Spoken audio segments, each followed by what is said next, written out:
Sunday afternoon at Wembley, of course, was the Community Shield. Man City against Arsenal, 1-1 after a regulation time, and Arsenal going through after a penalty shootout. It's the third season in a row that City have lost the Community Shield. The last two campaigns, of course, haven't gone too badly for them, even without that. But that notion of Arsenal closing the gap with the likes of Havertz and Rice coming in, a lot of focus on their performances. Rafa, what did you make?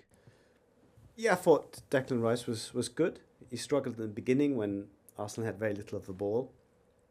As he dropped deeper and Arsenal found ways to play through the press, then he looked more impressive. Still one or two moments where I think he has to probably raise his game a little bit. Arsenal's passing is much better than West Ham's. There's much more expectation of somebody in his position, not just to be a defensive runner and tackler and shield for the back four. He has to actually play a lot, and we'll have to see him, I think, develop and grow into that player, but he's got the potential for it. Havertz, I wasn't that impressed with him. I think he can do a job there, and on another day he scores a goal and we think, okay. Or does he? Well, he was trending on social media during the game, so I was kind of looking to see what the verdict was, and it was very much a Schrodinger's cat performance, because half the people out there had him, he's been magnificent, and then the other half were posting memes of him missing goals and saying no receipts. Yeah. A lot of Chelsea fans. I'm not sure anyone can really say he was magnificent yesterday. A lot of people did. Really? Yeah.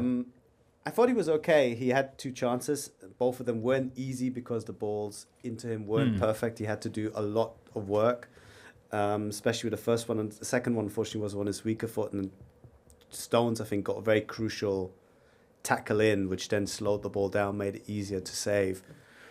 But I think he would be much more of an asset if he can play off a centre forward. Right.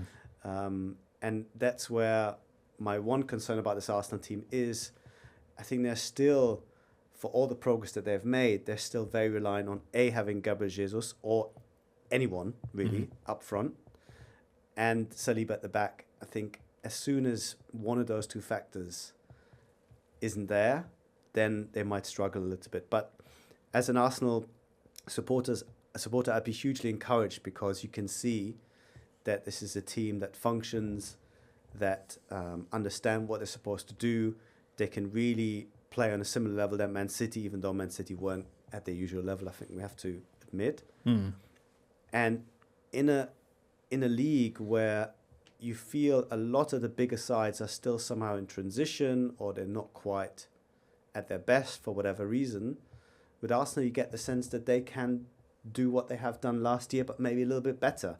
And I think that's why Arsenal fans are very happy at the moment. Hello there. If you've enjoyed this video, why not subscribe to this channel?